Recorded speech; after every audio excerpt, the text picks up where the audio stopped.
Olá pessoal,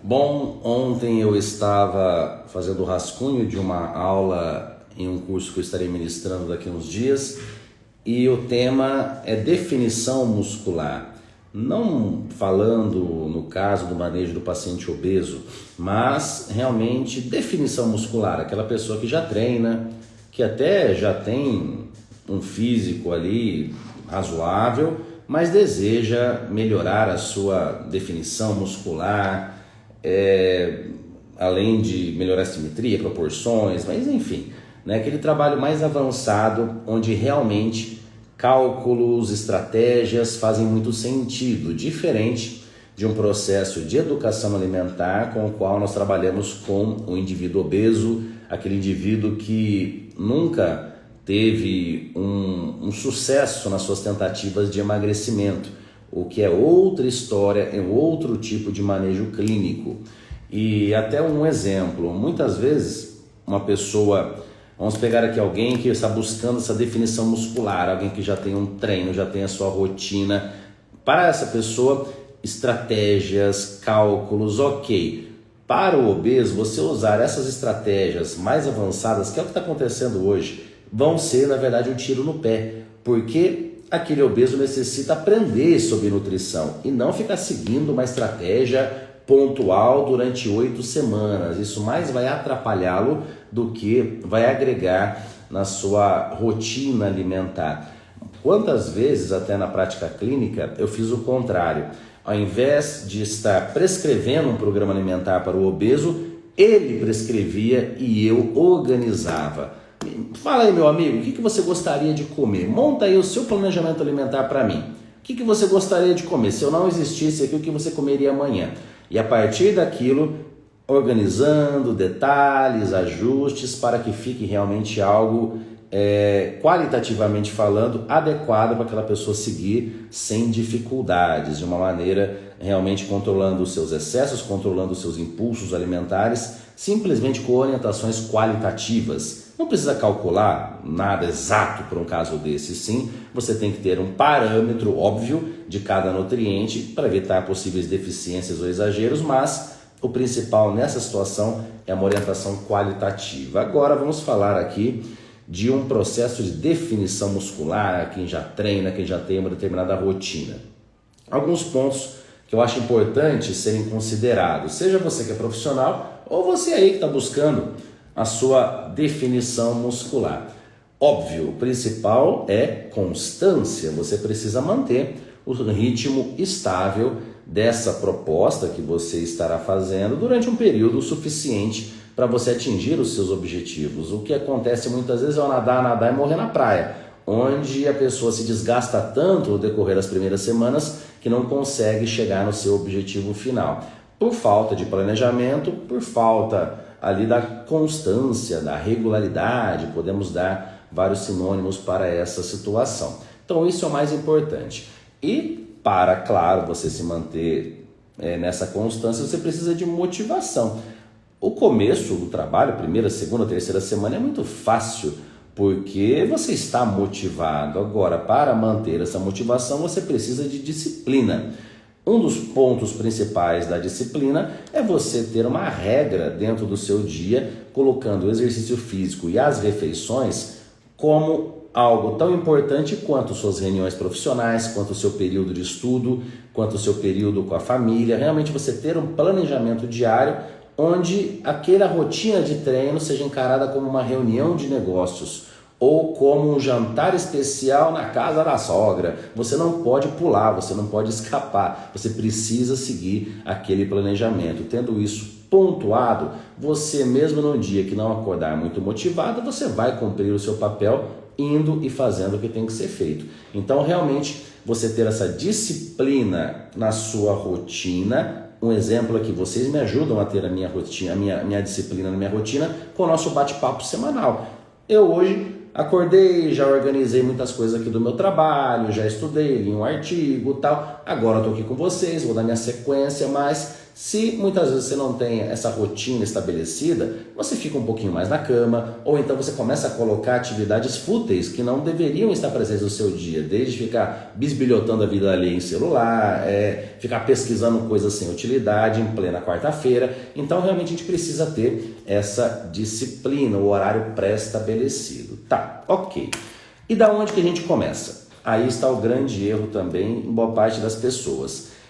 Buscam-se estratégias, protocolos prontos que desrespeitam ao nosso princípio mais importante, que é a individualidade biológica. A Amanda é a Amanda, o Rodolfo é o Rodolfo, cada um tem as suas, nem diria apenas necessidades nutricionais provenientes de gasto energético, polimorfismos genéticos, entre outros fatores, mas também a questão comportamental. Quais são gatilhos que podem fazer você escapar da sua rotina alimentar, que podem tirá-lo do foco? Fugir desses gatilhos, isso é algo que cada um de nós devemos aprender conosco mesmos, né? E organizar de uma maneira para fugir desses gatilhos. No meu caso, eu amo pão. Eu não vou ter pão na minha casa, né? Quando eu for comer pão, eu vou comer na padaria, chego lá, pego umzinho e ok. Se eu deixar um saco de pão aqui com 6 pães, eu acabo com eles no primeiro momento de tristeza ou de felicidade extrema que eu tiver. Sabendo disso, eu já não tenho em casa. Lógico, quem mora com mais pessoas não vai também influenciar o hábito de toda a família. Precisa buscar outras formas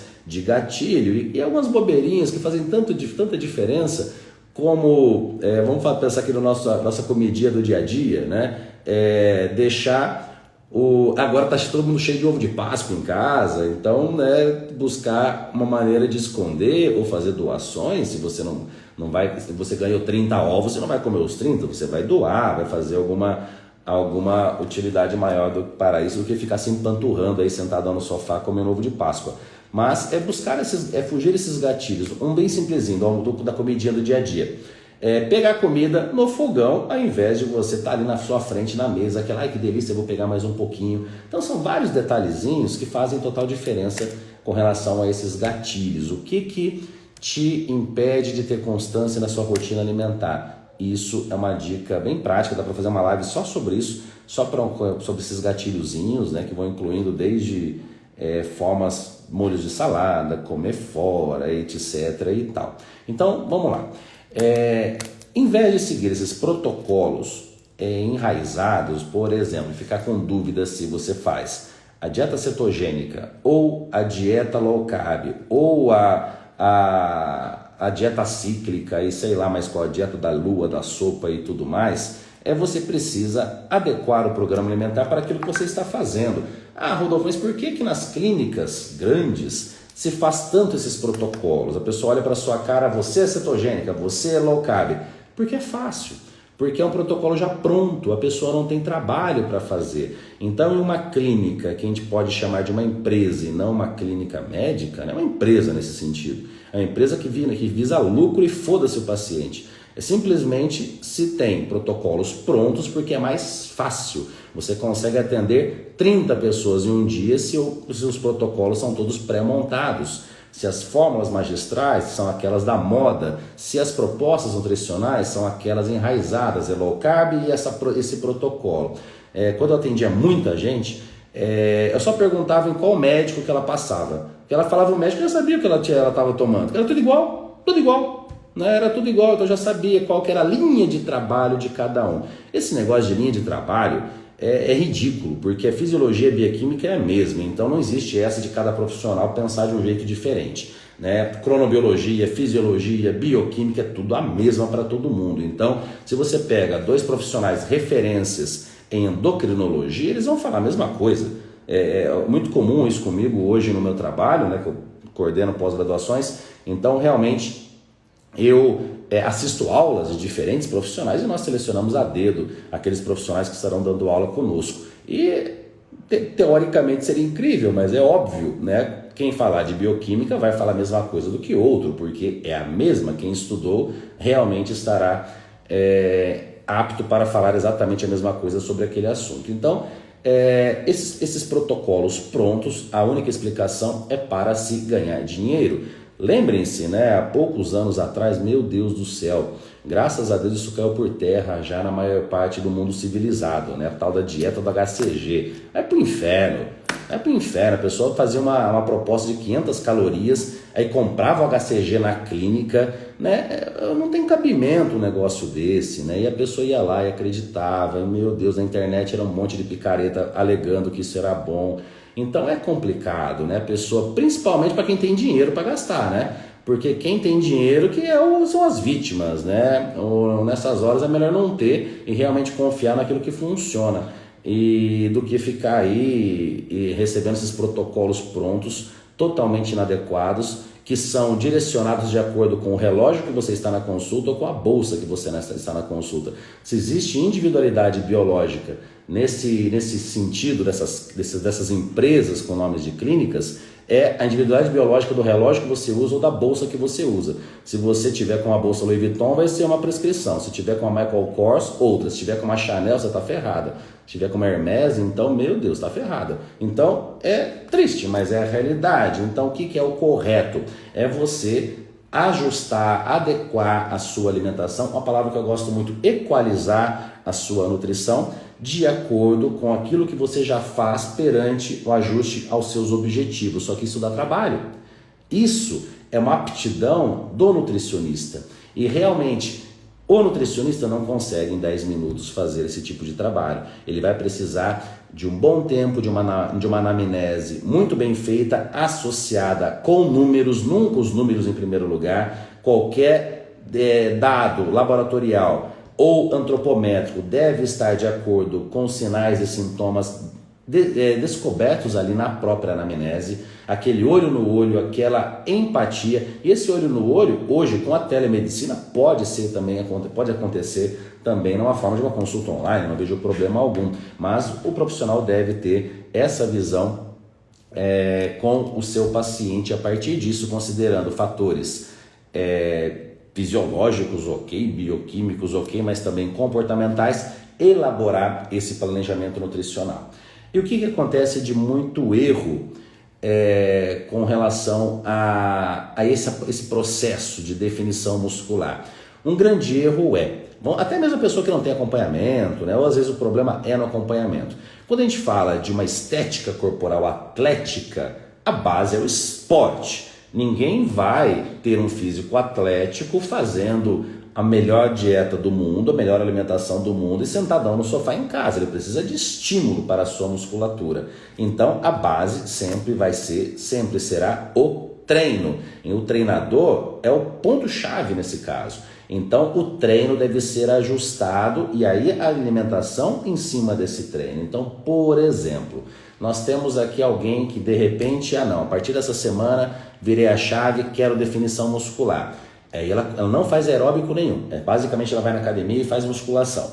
Aí coloca 40 minutos de atividade aeróbica após o seu treino. Ok, aumentou consideravelmente o seu gasto energético. E pessoal, vamos lá, deixa eu falar um pouquinho aqui de treino com vocês, no sentido de não vou invadir obviamente a área dos meus colegas. Eu parei o curso de Educação Física no meio do curso, então eu não tenho autoridade para falar sobre treinamento. E um dia eu falo para vocês o porquê que eu abandonei a Educação Física, sendo que é uma área que eu adoro, mas eu já era nutricionista, enfim. Mas, enfim, vamos lá. Eu observo na sala de atividade aeróbica, né, na academia que eu frequento, tem uma sala maravilhosa de atividades aeróbicas, né? No caso, tem lá umas 7, 8 escadas, sei lá quantas, 20, 30 esteiras, é a coisa mais linda. E é engraçado ou triste que você observa a maioria das pessoas, elas se debruçam no equipamento. Daí eu fico imaginando, a pessoa faz lá a escada, a pessoa está lá na escada, grudada na escada. Será que ela sobe a escada de pendurada no corrimão também? E aquela pessoa que faz a esteira grudada ali no equipamento, será que ela usa um andador, se ela vai caminhar no parque? Então as pessoas começam errado aí, meu Deus do céu. A pessoa usa um suporte para fazer uma atividade aeróbica, já está errado ali desde o começo. Sendo que você precisa de um ótimo controle do core para você estar fazendo, seja uma esteira, seja uma escada principalmente. Ficar fazendo escada lá deitadão, meu filho, fica em casa da rede, que vai ser mais útil para você. Então começa o erro aí o pessoal quer ficar tomando um negócio mirabolante que acha que o erro está na prescrição do nutrólogo, ou na prescrição do endócrino, ou na prescrição do nutricionista. O cara não sabe nem fazer atividade aeróbica. Imagina o treino da musculação, que é muito mais complexo que isso, né? Você ter uma consciência corporal, uma conexão mente-músculo.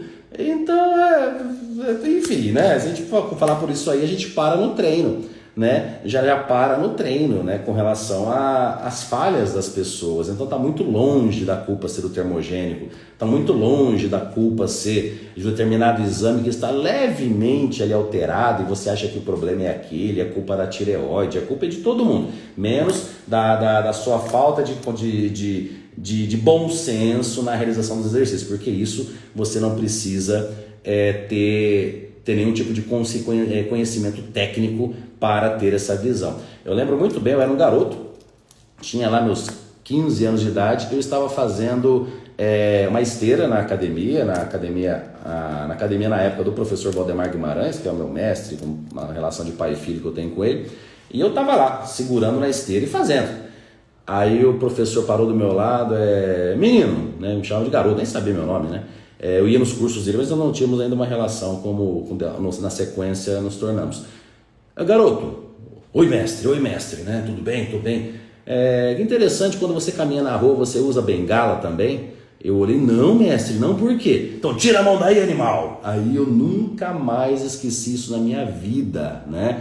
Eu tirei a mão e comecei. Hoje, toda vez que eu vou colocar a mão ali no suporte, eu lembro do professor e já sai bengala, né? Não quero não. Enfim, então, realmente só essa observação que pode ajudar vocês, que de novo, isso não é é algo, não precisa ser PhD em educação física para saber disso, é simplesmente ter bom senso. As pessoas não têm mais bom senso no raio da academia, virou palhaçada, né? E vamos lá, a pessoa coloca lá seus 40 minutos de atividade aeróbica pós-treino e ao mesmo tempo reduz consideravelmente a ingestão calórica, principalmente por meio de carboidratos. E com isso o que acontece? De repente, sobe na balança 3 quilos a menos nessa semana. Óbvio, no início temos uma eliminação, claro, de retenção hídrica, mas já está indo massa muscular para o espaço, aquela massa muscular conquistada com tanto sacrifício já começa a ir embora por essa descompensação entre aumentar demasiadamente o gasto energético e restringir a gestão calórica de uma vez. Então, o que deve ser feito? Em um processo de definição muscular, deve-se realizar uma avaliação semanalmente. Agora, parênteses. Todo mundo aí já deve estar pensando, nossa, vou ter que fazer uma bioimpedância toda semana, vou ter que fazer uma avaliação antropométrica toda semana. Se você tiver condições para isso, no sentido, você tem acesso, tem um avaliador disponível para você, às vezes seu próprio treinador, e ele tem um adipômetro, ok, interessante você observar, semana a semana a evolução com relação a dobras cutâneas, esquece a impedância nesse caso, dobras cutâneas, estamos falando aqui de pessoas que não estão com um sobrepeso elevado, e sim pessoas onde a aferição de dobras cutâneas pode ser interessante.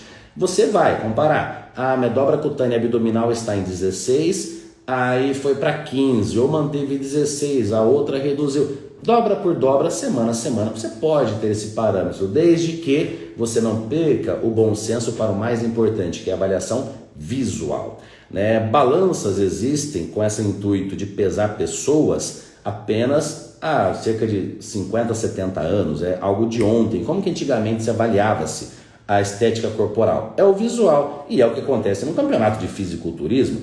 Os juízes não chegam para o atleta, então, e você? Número 24, qual que é o seu percentual de gordura? Número 32, qual que é o seu peso? Não, é o visual, a estética corporal apresentada visualmente. Então, semana a semana, você pode estar fazendo essa autoavaliação. Se você tiver um treinador ou alguém para auxiliar nesse sentido, você pode estar tendo essa opinião semana a semana, qual está sendo a sua evolução, e fazer ajustes necessários para a próxima semana. Aumento a atividade aeróbica, aumento o gasto energético, ou então eu reduzo um pouco mais a gestão de calorias. Nessa fase, quando a organização nutricional já está muito bem feita, essa redução acaba sendo sim de carboidrato, mas não significa restringir o carboidrato total da dieta. A ingestão de proteínas em uma fase de definição muscular, ela deve ser mais elevada do que quando você busca hipertrofia, por incrível que pareça, pensando na manutenção da massa magra e também tem um controle muito interessante com relação ao seu apetite.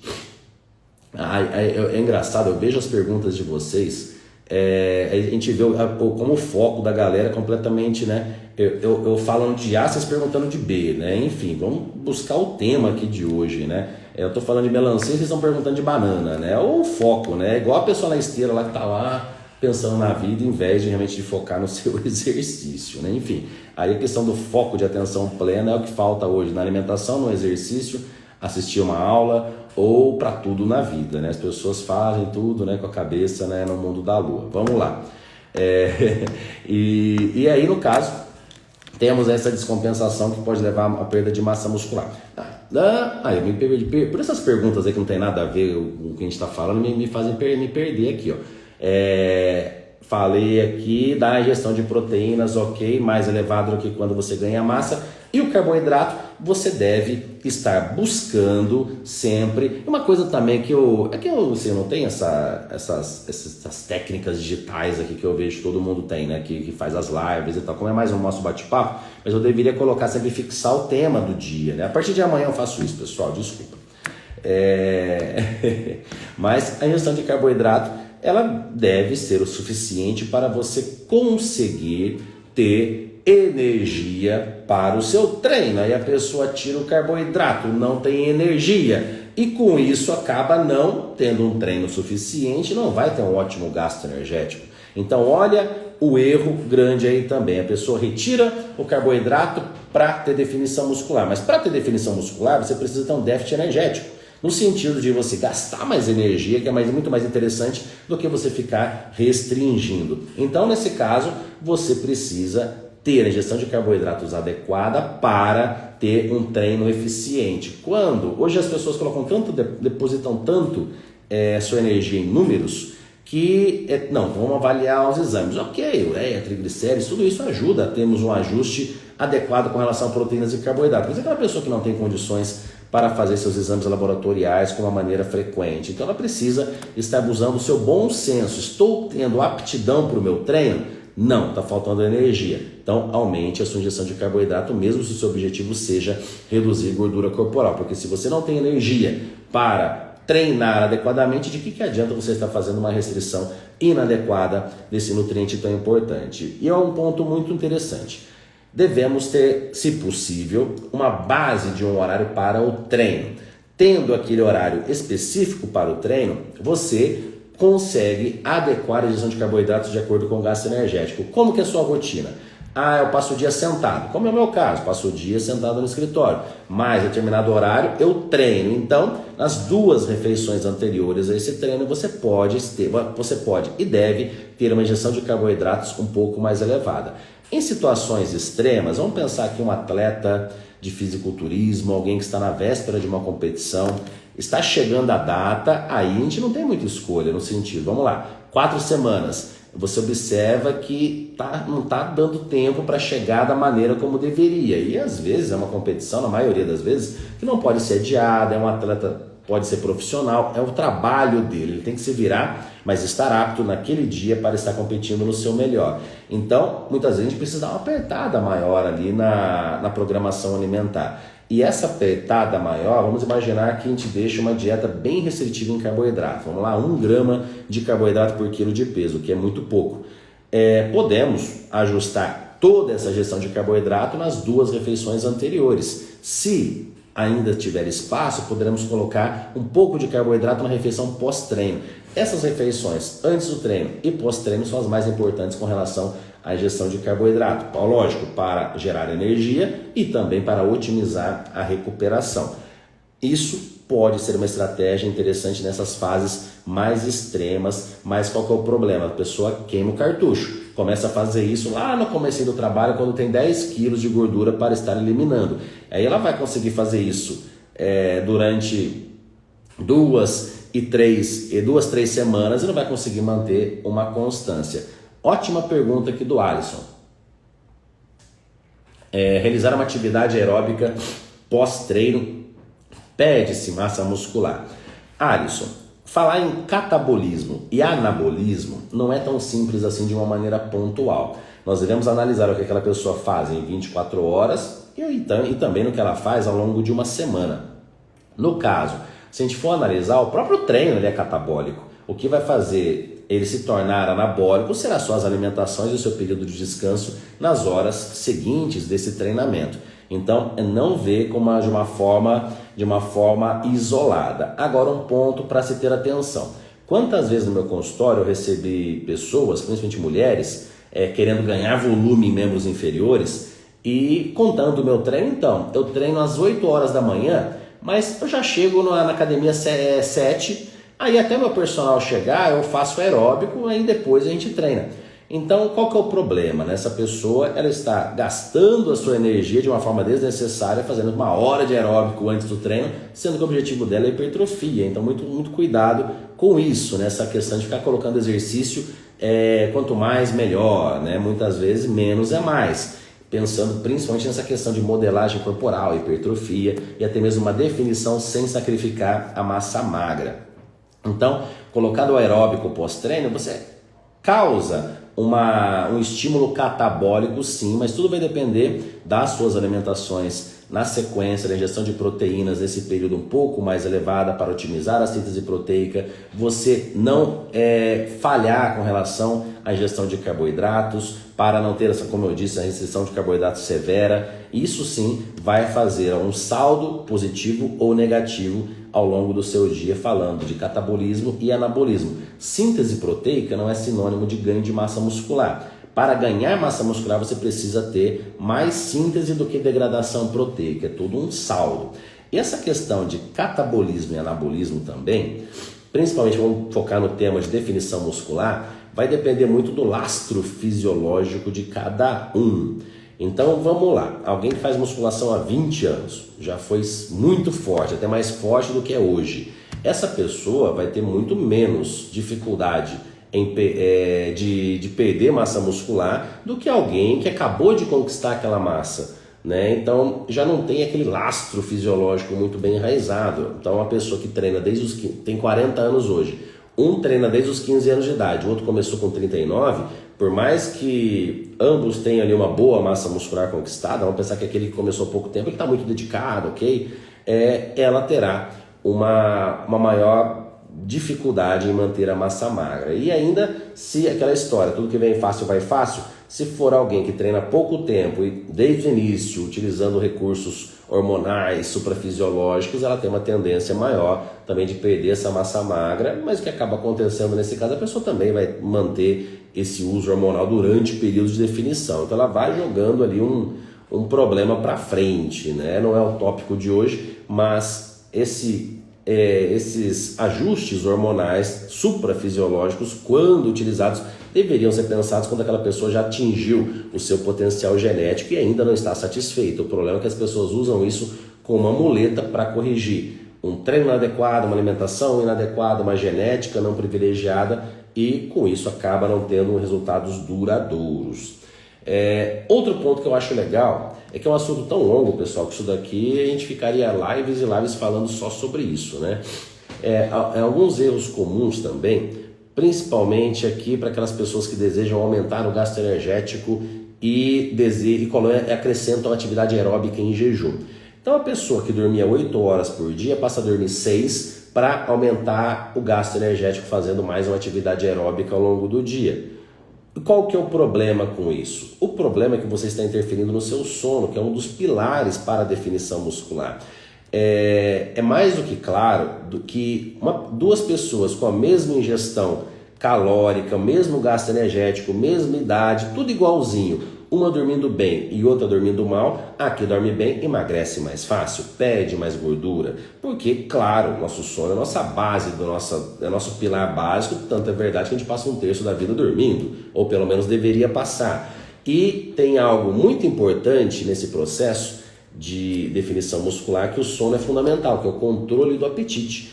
Quando você tem um sono em baixa qualidade, você tem uma desregulação neuroendócrina, onde você tem um maior aumento na produção de grelina, que é um hormônio orexígeno. Então a tendência é você acordar morrendo de fome, você ter dificuldades em controlar a sua alimentação, e algo teoricamente poderia dizer que é simples, mas com a vida moderna não tem sido tão simples. Você adequando o sono, você tem um melhor controle do seu apetite. Outro ponto, além do sono, que pode auxiliar muito no controle do apetite, é o que as pessoas infelizmente perderam.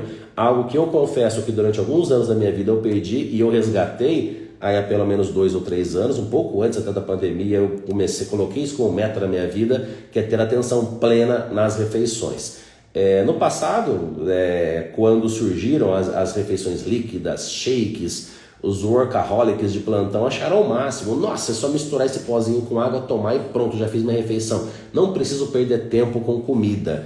Isso no começo era revolucionário, só que é uma grande armadilha, porque nós devemos sim perder tempo com comida. Alimentação e sono são nossos pilares básicos. Então, se você não perder tempo com isso, você vai perder tempo com o quê, meu amigo? Você vai perder tempo daqui a alguns anos no hospital, com uma péssima qualidade de vida, e seus últimos anos de vida vão ser, com certeza, nada adequados devido à falta de organização com relação a fatores básicos, mas que vão ferrar todo o seu sistema gastrointestinal, toda a sua questão neuroendócrina por causa de falta de adequação de sono e de atenção plena na alimentação.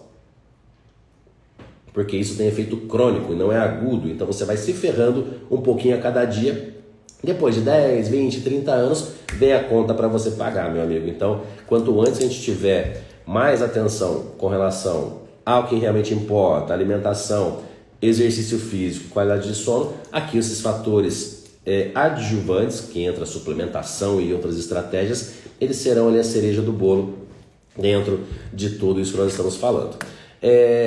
Um detalhe, que todo mundo quer saber: suplementação alimentar para definição.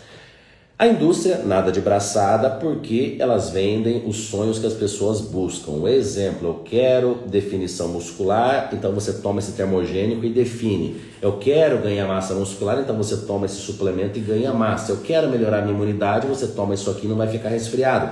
E por aí vai, né? É sempre assim que é o que acontece, sempre assim o que acontecerá, cada vez mais por vendas por impulso de uma forma online, onde a pessoa vê ali o seu sonho, já clica e compra, e realmente é um grande problema. Suplementação para definição muscular. Suplemento é um complemento de algo que está em deficiência. Então, primeiro ponto: se você está com níveis baixos de vitamina D, suplemente. Se você está com níveis baixos de vitamina B12, que acontece muitas vezes não por apenas baixa ingestão, mas uma piora no seu processo absortivo, aí entra mau manejo de estresse, alimentação, essa questão de falta de atenção plena, você vai ferrando todo o seu trato gastrointestinal. Aí começa a ter desconforto gástrico, e dá-lhe omeprazol e similares. Você vai causando uma desbiose intestinal por N fatores. Então você tem uma baixa absorção.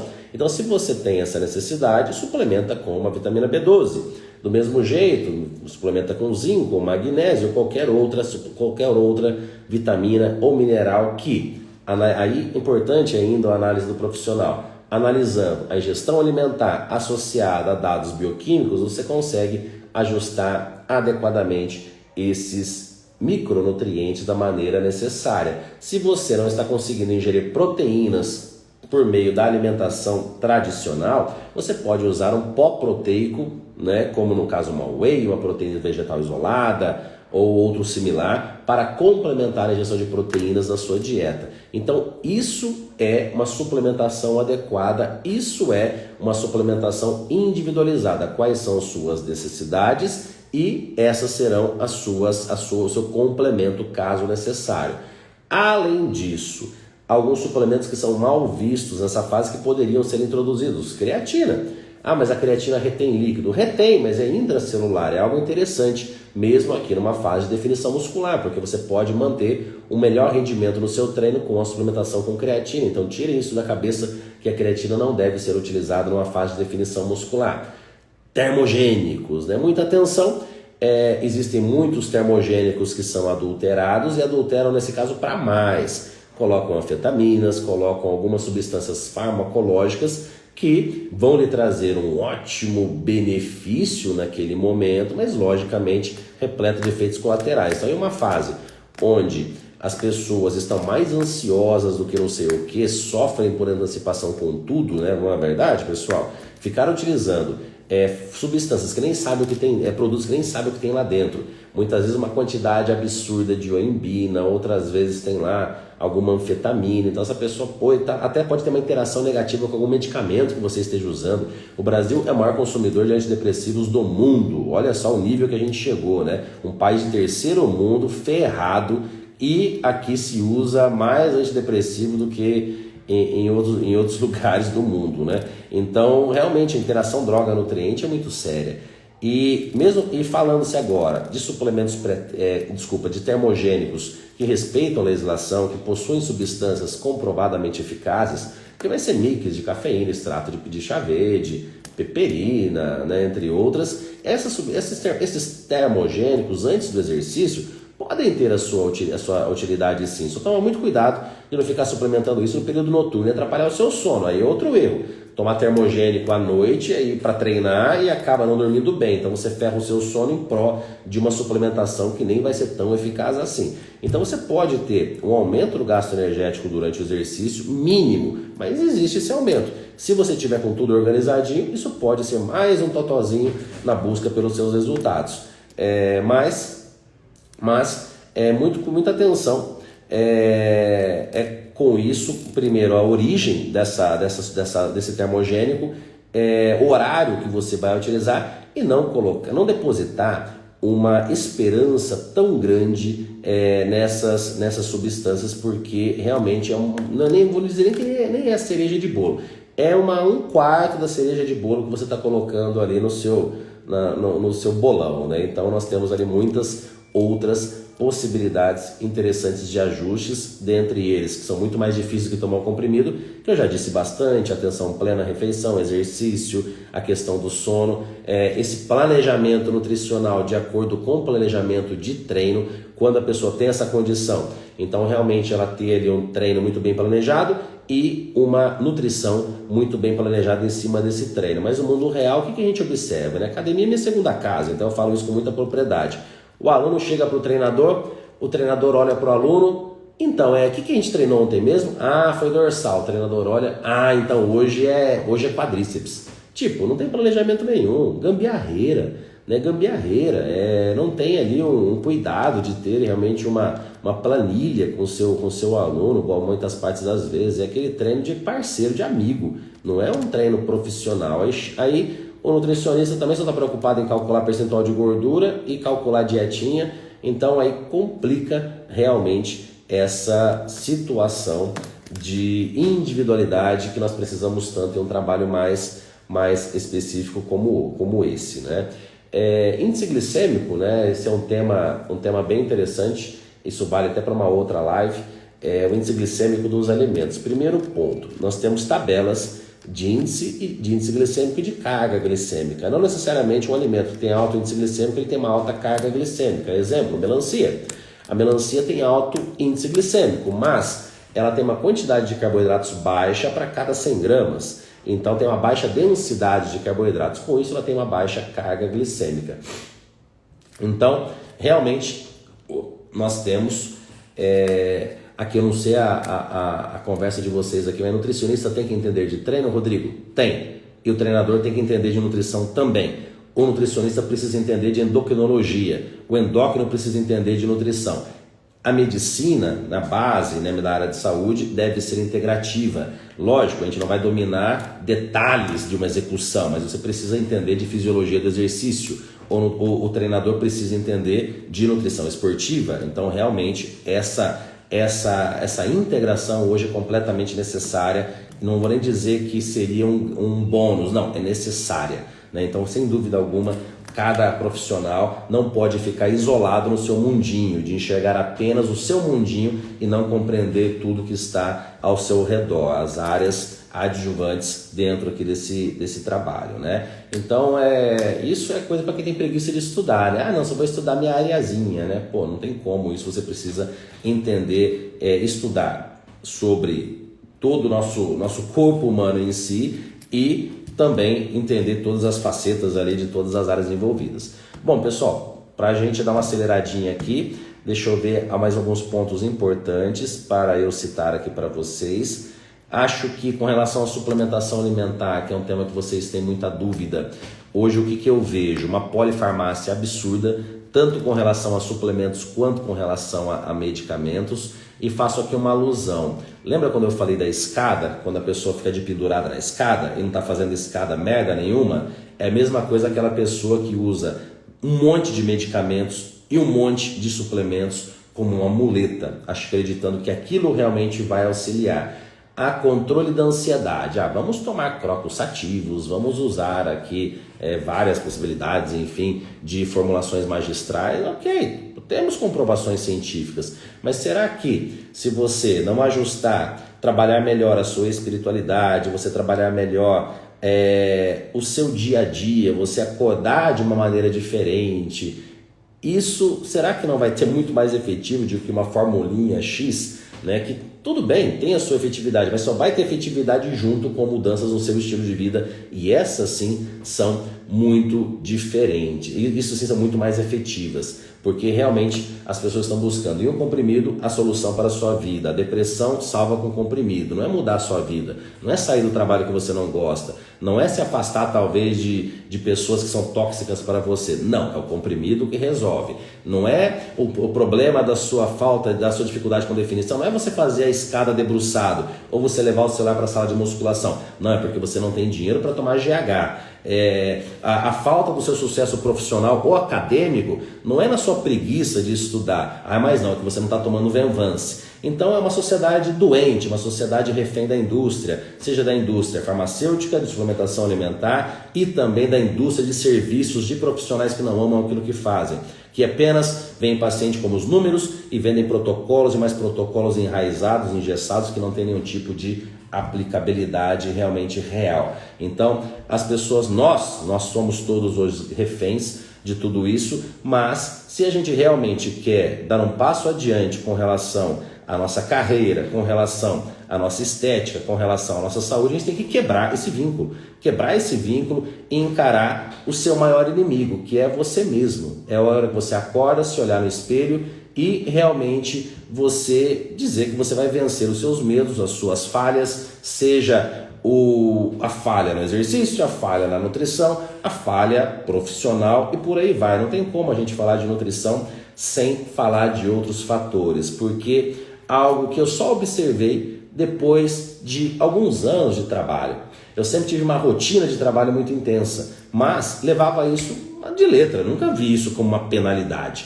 Trabalhar 14 horas por dia seguidas dentro de um consultório para mim era normal, eu não via isso como penalidade. Eu não tenho filhos, sou solteiro, não precisava ter me matado de trabalhar tanto, mas eu fazia aquilo por amor, primeiro de tudo, e porque eu sempre tive muita energia, aí que eu quero chegar. Até hoje eu tenho muita energia para o meu trabalho. E da onde vem essa energia? Ela cai do céu? Não. A energia muitas vezes é uma motivação por você ter necessidades para isso. No caso, a pessoa tem lá 3 filhos, 5 ex-esposas para dar conta de pensões e tal, sei lá, cada um tem seus problemas, mas a pessoa é motivada por aquilo, ela precisa, Agora, quando você não tem essa necessidade tão grande, a energia pode vir da onde? Da própria alimentação. Então, quando eu entrei nesse mundo, Rodolfo não profissional, mas o Rodolfo que queria se alimentar para ter um físico legal, eu só pensava na estética. Não, eu vou comer para ter energia para treinar. Depois de alguns anos caiu uma ficha. Caramba, a energia que eu busco na nutrição para treinar, essa energia que me faz trabalhar tanto, com tanto prazer. Eu não vejo necessidade de ter hora de almoço. Eu nunca tive horário de almoço na minha vida. Eu sempre tive os horários pré-estabelecidos para refeições. Seja 7 horas da manhã, 15 horas, ou 12 horas, ou 18 horas, era o horário das refeições. Parou, comeu, volta para o trabalho. Por quê? Porque não tenho necessidade de ficar tirando cochilo depois do almoço, porque eu não comi um pudim de sobremesa, eu não comi um prato gigantesco de macarrão no almoço de uma forma desnecessária, como eu vejo muitas pessoas fazendo. Tira 2 horas de almoço, porque come igual um porco no almoço e depois fica lá giboiando, fazendo digestão 1h30. Isso é falta de produtividade. Então, num mundo tão competitivo, onde realmente você precisa se destacar para conseguir pelo menos sobreviver no seu mercado de trabalho, independentemente da área de atuação, você precisa ter energia, você precisa ter estabilidade glicêmica. Para ter estabilidade glicêmica, você precisa ter boas escolhas. E aí, finalizando o assunto sobre índice glicêmico, temos essa variação de índice glicêmico e carga glicêmica. Dei o exemplo da melancia. Agora, um outro ponto. Vamos imaginar um alimento com índice glicêmico de 85. Eu vou ter uma determinada alteração glicêmica, cada um de vocês vai ter uma determinada alteração glicêmica. Por quê? Características da microbiota e estado emocional. Vocês acham que alguém que come no celular, discutindo com o funcionário, discutindo com o patrão, discutindo com o esposo, discutindo com a esposa, brigando com o filho, sei lá mais o que, ou vendo um monte de notícias ruins na hora da refeição, vocês acham que o sistema digestivo dessa pessoa é o mesmo daquela que está plena, tranquila, fez ali seu agradecimento antes da refeição, está conectado com o seu prato de comida? Vocês acham que é a mesma coisa? Você acha que o índice glicêmico do alimento é a diferença? A gente fica colocando muita culpa no alimento. É o pão que faz mal. Eu como pão, eu me sinto mal. Tá, tirando alguns casos autoimunes. Será que não é o seu intestino que está ferrado por estresse, por um mau tratamento ao longo de uma vida? Hein? Será que esse não é o problema? Será que o problema é o índice glicêmico do alimento ou é você que não está apto para estar recebendo aquele alimento? Então, temos essas considerações no que tange aqui ao índice glicêmico. Paralelo a isso, nós podemos, durante o exercício, pensar em algumas estratégias. Vamos lá, falando aqui de uma corrida de 21 km, uma meia maratona. O indivíduo, ele durante a meia maratona, vamos imaginar que ele não vai suplementar com carboidrato, ele vai tomar água do início ao fim. Faz diferença sim ele ter uma ingestão de carboidrato, seja por meio de alimentos ou de suplementos, com um índice glicêmico moderado. Nesse caso, se for suplemento, algo clássico, palatinose, porque ele vai ter uma glicemia mais estável durante essa corrida. Agora, se essa pessoa suplementar com carboidrato durante, por exemplo, uma bebida hidroeletrolítica, desde um Powerade, um Gatorade, algo similar, ou alguma formulação comercial que misturou ali na hora, ela não necessariamente teria dificuldades em ingerir um alimento de alto índice glicêmico ou não antes da prova. Então, a resposta sempre no final vai ser depende, né? Depende para quem, depende em qual estratégia. Falando também de índice glicêmico pós-treino, alguém que fez um treino muito intenso, vamos imaginar o cara pedalou 2 horas na porrada, ele vai precisar otimizar essa restência de glicogênio, principalmente se ele tiver mais um treino no dia, ou se no dia seguinte já tiver um treino pesado de novo. Então ela pode muito bem estar e deve estar ingerindo alimentos de alto índice glicêmico logo após o treino. É aquela estratégia que entra doce, né? Pode entrar um doce muito bem colocado nessa sua rotina alimentar. O problema é a pessoa que ela não tem um gasto de energia por meio desse treino intenso e tá lá se entupindo de doce. É doce de leite antes do treino, é goiabada depois do treino. Pô, o cara nem treina e ela vai necessitar, acha que vai estar precisando de comer doce. Isso é desculpa para fazer gordice, na verdade, né? Intra-treino vai dar energia imediata, aí depende do volume e da intensidade do treino. A questão é de um treino mais prolongado. Vamos imaginar, o cara vai pedalar 3 horas, né? A sua reserva de glicogênio não vai ser suficiente para uma prova tão longa, então ele precisa estar suplementando durante o treino para manter a sua glicemia estável, poupar ali também o seu glicogênio. Então, de novo, vai depender da modalidade esportiva, do tipo de exercício, e da alimentação prévia também. Muitas vezes a pessoa está fazendo isso cedinho, por mais que tenha se alimentado na noite anterior, é complicado estar muitas vezes apta para fazer uma prova, um treino, uma prova mais prolongada logo pela manhã. Aqui a última perguntinha: qual o problema comer depois de 1 hora após o treino pesado? Nunca consigo comer nos 40 minutos seguintes. Não tem problema, né, Debinha? Vamos colocar aqui algumas situações. É bom ingerir doce antes do treino? É gostoso, né? Eu particularmente não gosto de doce, né? Mas para quem gosta é uma fuga ali para, agora eu posso comer. Se tiver gasto de energia para isso, ok. Se não tiver gasto de energia para isso, eu sugeriria outras possibilidades. Mas essa alimentação após o treino, na década de 90, né? Eu era adolescente, ele já treinava, e E eu me lembro bem que quando surgiu a proteína de rápida absorção, no caso a Whey Protein, e essa Whey, né, a promessa era uma absorção imediata que vai otimizar a sua hipertrofia. Mas hoje nós sabemos que nós podemos ter uma janela um pouco maior, até 2 horas após o treino, nós temos uma otimização da síntese proteica, então não tem problema algum você depois de 1 hora estar fazendo a sua refeição contendo bons alimentos, fontes de carboidrato e proteínas. Agora um detalhe, aquele indivíduo ectomorfo, aquele magrelo que para ganhar massa muscular é um parto, que come, emagrece. Então é complicado porque a gente tem que buscar estratégias para aumentar a ingestão calórica desse cidadão, né? Então isso é complicado.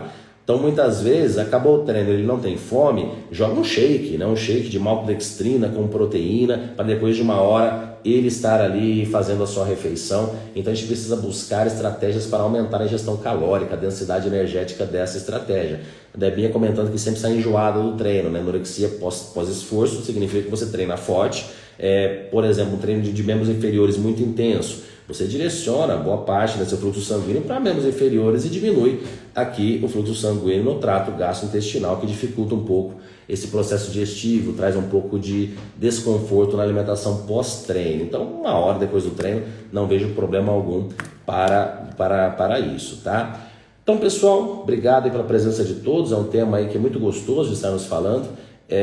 Vou deixar salvo, igual eu sempre faço, para aí quem não pegou o comecinho, para estar aqui assistindo esse nosso bate-papo. A nossa ideia não é utilizar termos técnicos como fazemos em uma aula de pós-graduação, e sim, a gente bater um papo como se vocês fossem meus pacientes, por mais que tenhamos aqui vários profissionais, mas o objetivo é uma conversa informal, uma conversa gostosa, para realmente que o nosso tempo passar de uma forma tranquila, que o nosso dia seja bem melhor. Então é isso, pessoal, ótimo dia para todos, nos vemos aqui amanhã, se Deus quiser. Valeu!